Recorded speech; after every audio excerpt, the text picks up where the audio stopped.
짱. 옆에 분 인사하겠습니다. 최고입니다.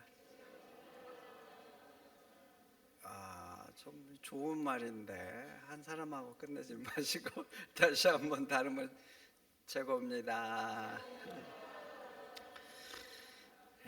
그렇게 최고라고 하면 살면 돌아오는 게 좋겠죠? 좋은 말은 많이 하고 사세요. 한 25년도 더 된 얘기인 것 같아요. 제가 좋아하는 목사님이 계셨어요. 시골교회에서, 작은 시골교회에서 평생을 목회하신 분. 근데 나이가 60이 되셨어요. 60대가. 근데 암에 걸리신 거예요.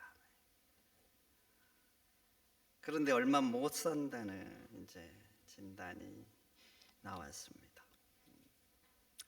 이분이 제가 중학교 때쯤인 것 같아요. 시골교회 전도사님으로 오신 분이에요. 그때는 시골교회 목사님 모시기가 좀 어려웠고 귀하고 그래서 전도사님으로 와서 이제 시골교회를 목회하셨는데 그때 만난 분이에요. 참 한참 신앙을 막 알아갈 때니까 영향을 많이 받았죠. 밤에 함께 저만 그런 게 아니라 그 시대적인 분위기가 그래서 그런 기도도 참 많이 하고 어리지만 같이 그렇게 그런 기억들이 있는데 하여튼 얼마 못 산다고 하니까 그래서 그랬는지 기도원을 가셨어요. 사모님이랑. 근데 그 기도원에서 강사가 그랬나 봐요. 기도원에 차가 필요하다고. 차가. 근데 감동을 받으셔가지고 평생 모아놓은 돈을 헌금해 버린 거예요. 헌금. 시골교회 그 몇 군데 다니면서 그 당시 얼마나 받았겠어요. 제가 있을 때만 해도 10몇만 원 받으셨어요. 10몇만 원. 그렇게 열악하게 시대적으로 좀 오래되기는 했지만 그렇게 열악하게 생활을 했고 그래도 노후가 이제 대비가 안 되잖아요. 노후가 그러니까 그러면서도 조금씩 노후를 위해서 이게 해놓은 거예요. 근데 그걸 세상에 들여버린 거예요. 아니 그걸 바치면 도대체 어떻게 하는 거예요? 목사님 언제 돌아가실지도 모르고 돌아가시면 사모님 어떻게 합니까? 집에 있는 것도 아니고 어떻게 하냐고요. 그 말을 듣고 속이 상하더라고요. 그러면서 이런 생각이 들었어요. 왜 하필 당신들이어야 합니까? 왜 하필 당신들이냐고요. 세상에 부자들 많잖아요. 부자들. 그리고 부자가 아닐지라도 그래도 좀 무리하면 그 정도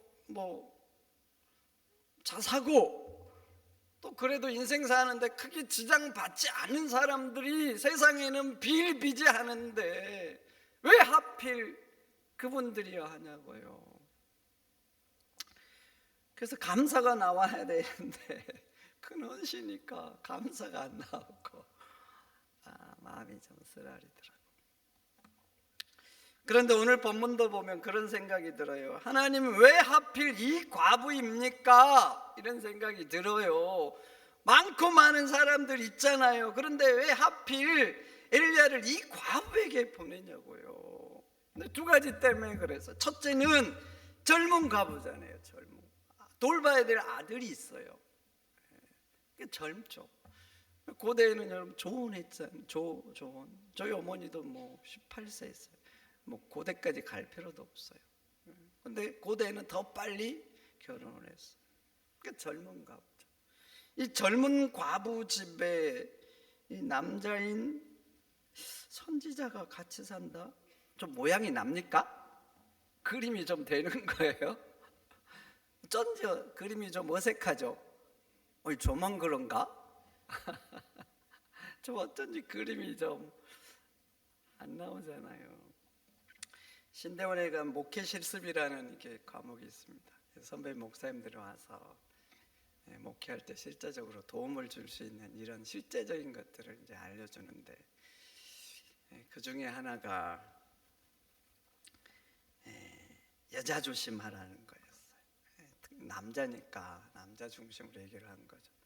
그러면서 여자 혼자 있는 집에는 혼자 신방 가지 말라는 거였어요. 혼자 가지 말라. 아무리 급하다고 해도, 아무리 힘들다고 해도 혼자 가지 말라. 문제가 있으니까 신방을 요청하는 거죠. 그리고 그 집에 간다고 해서 무슨 문제가 있을까요? 99.9999999%는 100%라고는 말을 못하겠죠. 세상에 무슨 일이 일어날지 모르니까. 그렇지만 대다수 경우에는 문제가 없어요. 그런데 혼자 가지 말라. 여러분, 과전불람리라는 말이 있잖아요. 오이밭에서는 신발이 벗어져도 신발끈 거쳐매지 말라, 이런 말이잖아요. 여러분, 신발이 벗어질 정도로 끈이 느슨하고 풀어졌으면 당장 매야죠. 그런데 오이밭이면 매지 말라는 거예요. 무슨 말인지 다 아시죠? 오해받을 일은 하지 말라. 이런 관점에서 한번 보시라고요. 이 젊은 과부 집에, 아니 다른 집도 많잖아요. 많아. 뭐 꼭 그 집만 있나요, 하나님의 대안이?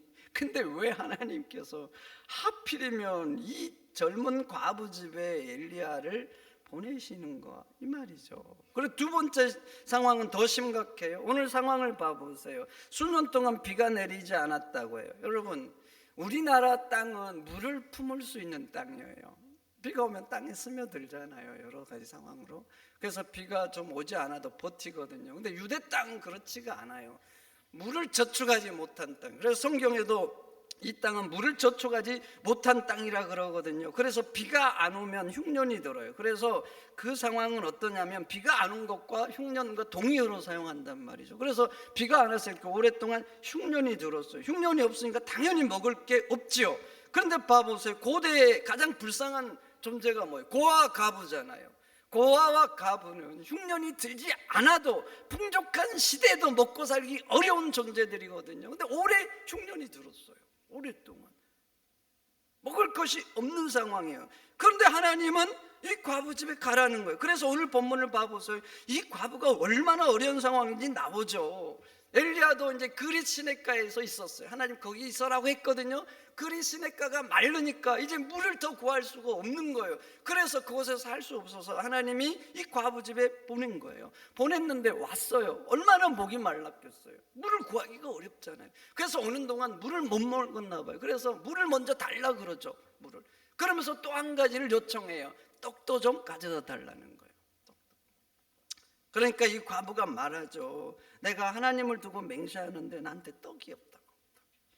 나한테는 통에 한 줌의 가루하고 그것을 해먹을 만큼 아주 소량의 기름이 있을 뿐이라고. 내가 지금 나무를 이렇게 줍고 있는 것은 그 마지막 남은 거 해먹고 자식하고 죽으려고 하는 거라고.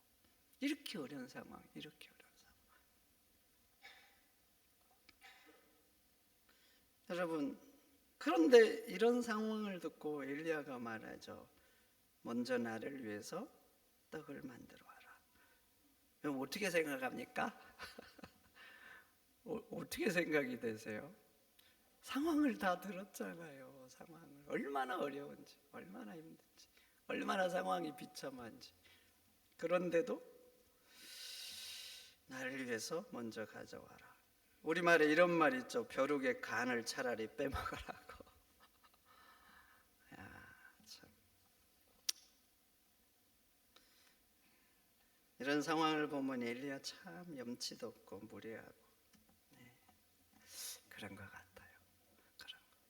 저하고 같이 이제 목사 생활을 했던 한 목사님이 이제 신방을 끝나니까 이제 권사님이 밥을 사주겠다고 해서 고깃집에 갔대요. 고깃집.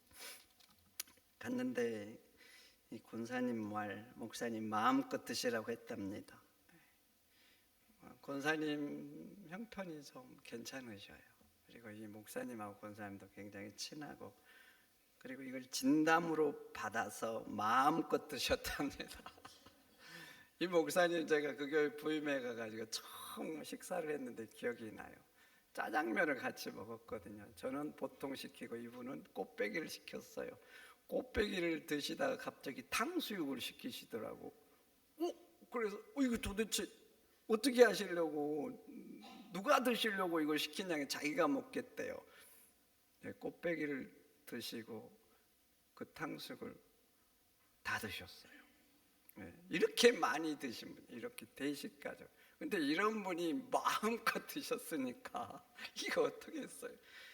권사님 생각에 너무 생각보다 많이 드신 거예요. 그래가지고 이분이 어쩌다 이제 먹는 얘기가 나와가지고 이 목사님 얘기를 한 거예요. 저는 권사님이 이 얘기를 할 때 나쁘게 얘기했다고, 좋을 때 의도를 가지고 했다고 생각 안 해요. 권사님 생각에는 자기가 생각하는 것보다 너무 많이 드시니까 이게 그래서 얘기했다고 나는 지금도 믿어요. 왜냐하면 이분이 좋은 분이거든요. 좀 그렇게 했다고 저는 믿는데, 그것을 듣는 사람이 이제 중요하잖아요. 대개는 좋게 들었는데 듣는 사람 중에 어떤 분이 못마땅하게 들은 거예요. 못마땅해. 그래가지고 못마땅해가지고 다른 사람에게 자기 못마땅을 조금 넣어서 얘기를 한 거예요. 근데 이게 말이죠, 한 사람에게 얘기하고 또 이게 점점 퍼져간 거예요. 퍼져가지고 일부가 알았겠죠. 일부가 알았는데 그 이후에 이 목사님의 별명이 뭐가 됐는 줄 아세요? 뭐가 됐을 것 같아요? 목사가 됐어요. 야, 그때 담임 목사님이 경건에 뭐 1년에 한 번도 안 나오십니다. 특별한 일이 있을 때만 나오거든요. 제가 부목사 때니까. 그게 나왔어요. 특별한 일이 있는 거예요. 나와가지고 무슨 말 한 줄 아세요? 누군가 얘기를 목사님에게 한 거예요. 못마땅하게. 그래서 목사님이 경건회 때 끝났는데 나와가 얘기하더라고요. 마음껏 먹으라고 해서 마음껏 드시면 안 됩니다. 눈치껏 하세요.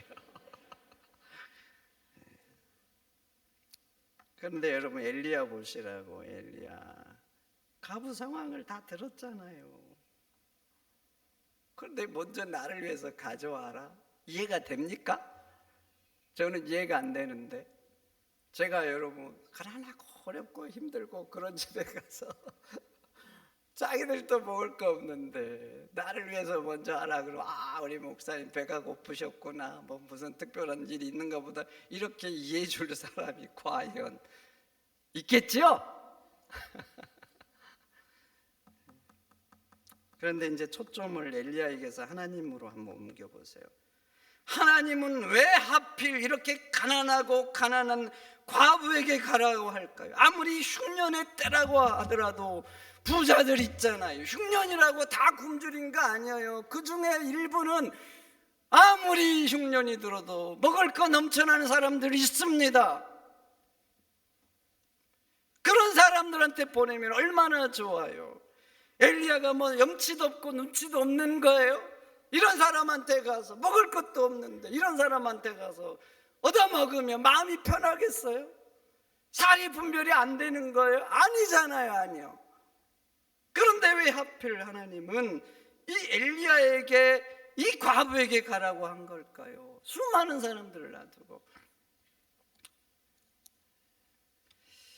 여러분, 왜 그랬을 것 같아요? 도대체 왜? 그것은 하나님께서 이 과부를 사랑하신 겁니다. 아멘입니까? 하나님이 이 과부에게 은혜를 베풀고 싶은 겁니다. 그래서 엘리야를 보낸 거예요. 과부에게 부담을 주고 힘들게 하고 먹을 걸 축내려고 엘리야를 보낸 게 아닙니다. 살려주시려고. 이 고난의 때 아직 흉년이 남았잖아요. 이대로 진행가면 죽는 거예요. 마지막이잖아요. 마지막. 더 먹을 게 없어요. 자기 인생을 더 유지하고 싶어도 이 과부는 이제 더 생을 이어갈 수가 없는 거예요. 이런 상황에 도달한 거예요. 그래서 하나님께서 이 고난의 때에 살려주고 싶어서 엘리야를 보낸 겁니다. 그래서 엘리야가 이 집에 온 후에 봐보세요. 14절 어떤 일이 일어납니까? 집에 온 후에 통에 가루가 마르지 않고 또 그 병의 기름이 떨어지지 아니하니라.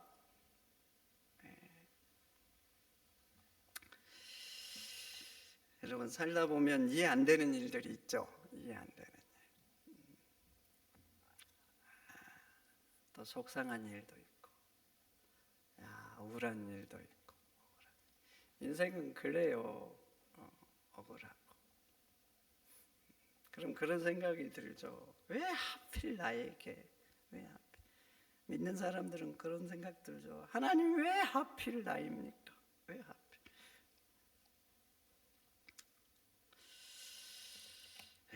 근데 성도 여러분, 하나님이 하시는 일은 언제나 옳습니다. 언제나 옳으세요. 내가 부족한 인간이라 하나님이 하시는 일을 다 알지 못할 뿐이에요. 우리 인간이 알면 도대체 뭘 얼마나 알겠어요. 우주 가운데 일어나는 일들 정말 아는 것은요, 진짜 이만큼도 안 될 거예요. 인간이 할 수 있는 일이 얼마나 될 것 같아요. 대단한 것 같죠.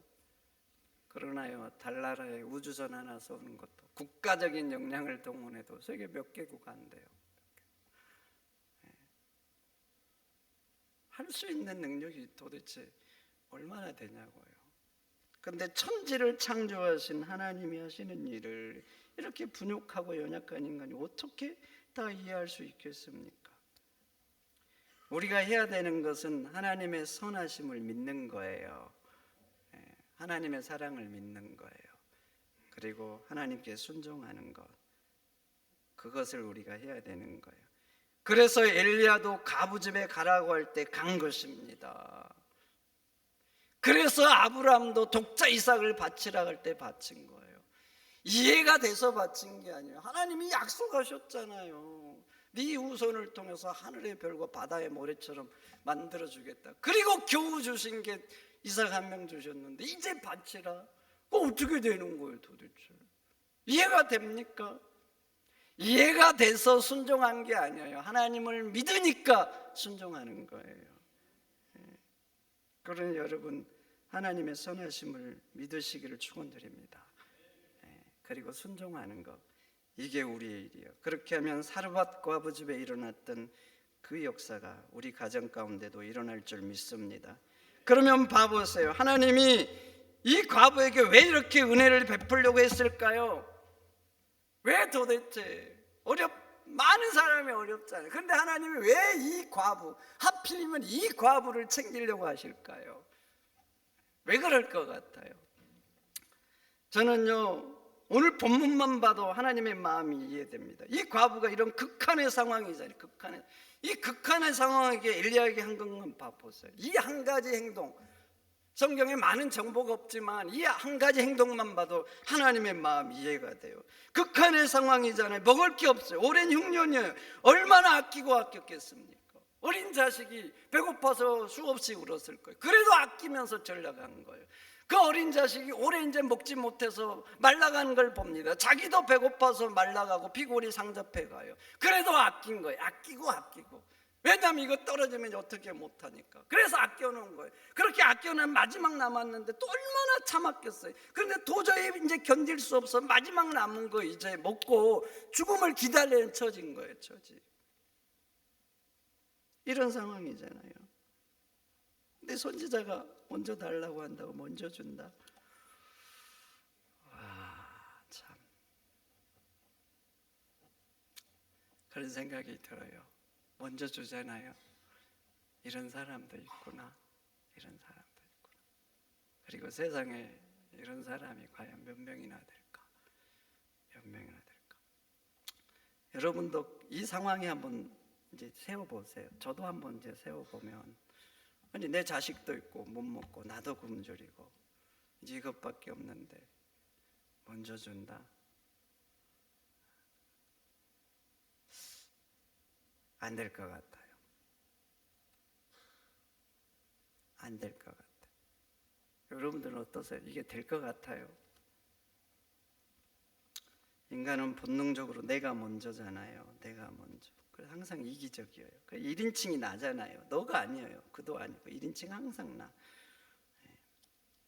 내가 먼저고 내 자식이 먼저지 남이 먼저가 아닙니다. 남이. 그 좋은 것 하나 차지하는 것도 보세요. 다 내가 차지하려고 하죠. 나한테 이미 풍족하게 있어요. 그렇다고 남들에게 양보한지 아십니까? 나는 더 없어도 돼요. 저 사람은 지금 나보다 10배는 더 필요합니다. 그래도 내가 기업고 차지하고 말죠. 좋은 자리 있어 보세요. 내 자식 다 잘 풀렸어요. 하나님이 좋은 자리 올려갔어요. 근데 이제 내 남편인 내가 이제 승진해야 돼요. 그럼 하나님께서 나에게 복을 주셨으니까 하나님 이제는 저 사람 좀 챙겨주세요. 저 애들은 가족도 안 풀리고 자식도 안 풀리고 저 집은 이번에 하나님 저 집이 승전하게 해주세요. 이렇게 기도할 사람이 과연 몇 사람이나 있겠어요? 그래도 내가 승진해야 되는 거 아니에요? 인간은 그런 존재예요. 뭐 보이는 것만 그런 줄 아세요? 생각도 그래요. 내 의견이 중요하죠. 그래서 내가 옳다고 싸우고 투쟁하고 그래서 감정 상하고 등지고 그러는 거 아니에요? 그런 거.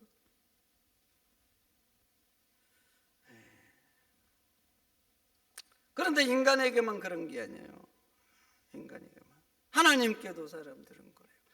다 하나님의 은혜라고 하죠. 여러분 모든 게 하나님의 은혜 맞죠?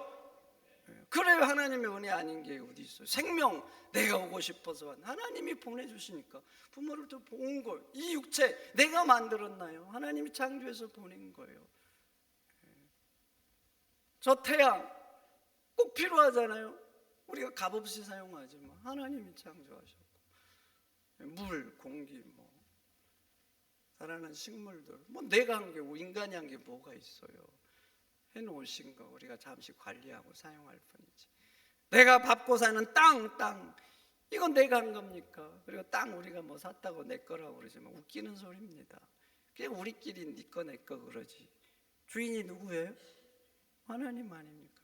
그렇게 하나님이 주셔서 주신 거 가지고 이거 누리고 살거든요. 그런데도 내가 먼저입니다. 내가 먼저예요. 하나님 먼저 아니에요. 그러니까 하나님께 얼마나 인색한지 몰라요. 하나님의 은혜라고 하지만 실제 삶에는 내가 먼저. 그래서 저는 오늘 과부가 참으로 대단해. 이 극한의 상황에서 어떻게 그 사람이 먼저냐고요. 오히려 그런 말을 하면 말이나 되는 소리냐고, 미쳤냐고. 오히려 상종 안 하고 쫓아보내야 되는 거 아닙니까? 그런데 이런 행동 하나만 봐도 이 과부가 어떤 사람인 줄 알 수 있는 거예요. 이런 과부를 보며 이런 삶을 사는데 과부가 하나님이 그 과부를 보면서 무슨 생각하겠어요? 얼마나 기특하겠어요. 얼마나 감동하겠어요. 야, 참 내가 그래도 이렇게 하는구나. 하나님이 감동하실 것 같아요. 여러분들이 하나님이라면 어떠겠어요? 그래서 하나님이 이 과부를 챙겨주고 싶은 거예요. 그래서 엘리야를 보낸 겁니다. 성경의 황금줄이 뭡니까? 대접을 받고자 하는 대로 대접을 하라는 게 아닙니까? 대접을 받고자 하는 대로. 사람과 사람 사이의 첫 번째 원칙이 대접을 받고자 하는 대로 하는 거. 내가 잘해줘야 그 사람도 나한테 잘하면, 내가 웃어줘야 그 사람도 나한테 웃지. 나는 맨날 인상 쓰는데 어떻게 그 사람이 나한테 웃어주기를 원합니까? 그럴 수가 없어요. 그럴 수가. 내가 좋게 해야 돼. 좋은 말 해야지 좋은 말이 돌아와요. 인간은 본성이 악하다 그랬죠. 그래서 악하게 대하면 오히려 말이죠, 수십 배 악하게 돌아옵니다. 대접을 먼저 해야 돼요. 받고 싶은 대로. 그래서 여러분 인생도 한번 돌아보세요. 인간관계가 힘들잖아요. 나는 옳다고 생각하는데 그 한번 돌아봐야죠. 나는 옳다고 생각해서 나는 틀린 게 없다고 생각하는데 사람들 대하는 게 힘들고 나를 꺼려하면은 한번 돌아봐요. 내가 옳다는 그 속에 가시가 있을 수 있어요. 그 사람들 힘들게 하니까 한 가지. 그러니까 그 사람들 나한테 그렇게 하는 거예요. 한번 돌아보셔야 돼요. 그런데 그런데 이것은 인간만 관계가 그런 게 아니에요. 여러분 마태복음 7장 21절에 이 말씀이 나오는데 예수님이 이 말씀을 하시는 배경이 있잖아요. 그 앞에 구절들 봐보세요. 어떤 걸 말해? 예수님 말하죠. 구하라, 찾으라, 문을 두드리라. 그러면 하나님께서 구하는 자에게 주시고 찾는 자에게 찾게 하시고 두드리는 자에게 열리게 할 것이다. 너희가 악한 자라도 자식이 좋아하면 좋은 걸 줄 줄 아는데 하물며 하나님께서 구하는 자에게 좋은 거 주시지 않겠느냐. 그러니까 구하라는 거예요. 하나님은 주시기를 좋아한다는 거예요. 그러니까 구하라. 얼마나 구하라 그럽니까? 좋은 하나님 계시니까 구하라. 그런데 결론은 뭐예요? 결론이 12절이에요. 12절. 근데 12절은 이렇게 말합니다. 그러므로 무엇이든지 남에게 대접을 받고자 하는 대로 너희도 남을 대접하라 그래요. 여러분, 그러므로라는 접속사가 뭘 의미해요? 결론을 낼 때 사용하는 접속사는 앞에 뭔 말을 했어요. 근데 결론을 맺을 때는 그러므로 이렇게 하잖아요. 그래서 이것은 앞에 있는 것들의 결론이에요. 결론인데 그래, 구하라 그랬어요. 구하라, 좋은 것 주신다고. 그런데 그러므로 대접을 받고자 하는 대로 너희도 대접하라는, 이게 무슨 말이겠어요? 하나님은 구하는 자에게 좋은 것을 주신데 너희가 좋은 걸 받고 싶냐? 그런데 너희도 함께 사는 이웃들에게 먼저 받고 싶은 만큼 하라는 거예요. 이게 받고 싶은, 너 인생이 잘 풀리고 싶냐? 그러면 누군가 인생도 너희가 좀 유익한 존재가 되라는 거예요. 너 인생에 문제 있을 때 나한테 구하지 않냐? 해결받고 싶냐? 그럼 누군가 어렵고 아픔을 당하면 그 사람의 문제도 해결해 주라는 거예요. 해결해 주라. 네 자식 잘 되기를 원하지. 안 풀릴 때 얼마나 기도하느냐? 그러면 누군가의 자식에게도 너가 그런 존재가 돼야 되는 거 아니에요? 그렇지 않아요, 여러분? 좋은 상사 만나서 내 자식이 편하게 살기를 원하면 내가 상사이면 밑에 있는 사람들 그렇게 해야지. 나는 밑에 있는 사람한테 함부로 하면서 내 자식은 좋은 상사 만나기를 원해. 이게 말이나 되는 소리예요? 나는 그렇게 안 하면서 나도 못하는 걸.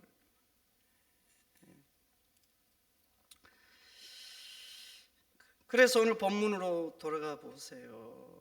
왜 하필 많고 많은 과부 중에 이 과부에게 엘리야를 보내냐고요. 그리고 왜 이 과부를 챙겨주고 싶은 겁니까? 왜 그럴 것 같아요, 도대체? 그리고 이제 우리를 한번 돌아보세요. 하나님께 수도 없이 우리 인생을 챙겨달라고 기도하잖아요. 그럼 나는 어떻게 하는지 돌아봐야 되는 거 아니에요? 안 그래요? 수도 없이 그냥 부담 없이 뭐 맡겨놓은 것처럼 막 달라고 하는데 문제 생기면 또 얼마나 해결해 달라 그래요. 그럼 나는 누군가의 문제를 내가 도와줄 수 있을 때 해결해 주려고 하는 건지. 내 자식 잘 됐다고 막 좋은 데 들어가고 막 그러면 와 복 받았다 그러고, 회사 같은 데 가서 뭐 보너스 받고 뭐 성과급 받으면 아 하나님의 은혜라고 하는데, 그러면 남들 자식에게는 어떻게 하는 거예요? 내가 챙겨줄 수 있을 때 도대체 어떻게 하는 거예요? 아 얘는 이만큼이면 돼, 그래야 되는 거예요? 그래야 되겠냐고요? 얘는 어렵게 살아야 돼, 고생해야 돼, 이 말이나 되는 소리입니까? 네. 여러분, 하나님은 좋으신 분입니다. 좋으신 분이에요. 그래서 죄인된 우리도 사랑하시고 십자가를 져주시고 좋은 거 주고 싶어서 구하라 그래요. 그런데 여러분 아셔야 됩니다. 하나님이 사랑이니까 우리에게 주시잖아요. 안 줘야 되는데 사랑이니까 막 구하니까 때를 쓰니까 주신단 말이죠. 그 하나님의 사랑이란 성품 때문에. 그래서 어쩔 수 없이 주시는 것과 하나님이 정말 감동해서 주시는 것, 아 얘는 내가 더 챙겨줘야 돼, 복을 줘야 돼, 잘 돼야 돼, 이런 마음으로 주신 것과 같다고 생각하셔요? 여러분 자식들도 있죠. 주면 안 되는데 때를 쓰는 거예요. 그러니까 내가 부모로서 자식에게 어쩔 수 없이 주는 것과, 얘는 싹수가 있어서 내가 주고 싶어, 더 도와주고 싶어, 그럼 더 잘 될 것 같아, 그래서 기쁜 마음으로 주는 것과 어떻게 같을 수 있겠어요? 다른 거 아닙니까? 그럼 한번 봐보세요. 하나님이 여러분들한테 뭔가 베풀고 은혜를 해주실 때 어떻게 해주시는 거 좋겠어요? 자식이니까 그냥 어쩔 수 없이 주는 것과 감동해서 주시는 것과 어떻게 받는 게 좋겠어요? 어떻게? 여러분, 하나님의 기쁨이 되시기를 축원드립니다. 하나님이 정말 챙겨주고 싶고 일은 잘 돼야 돼, 잘 돼야 돼. 내가 더 정말 붙들어줘야 돼. 이런 마음으로 기뻐서 감격해서 이렇게 하나님의 은혜를 받는 이런 성도가 되시기를 축원드립니다. 축원드립니다. 하나님 감사합니다. 오늘 주신 말씀 마음에 잘 새기고 하나님의 기쁨이 되게 하소서. 정말 과부처럼 그런 삶을 살아서 정말 하나님이 정말 더 도와주고 싶고 더 붙들고 싶고 이 환난의 때를 면해주고 싶은 그런 하나님의 자녀들이 다 되도록 역사하여 주옵소서. 예수님의 이름으로 기도하옵나이다. 아멘.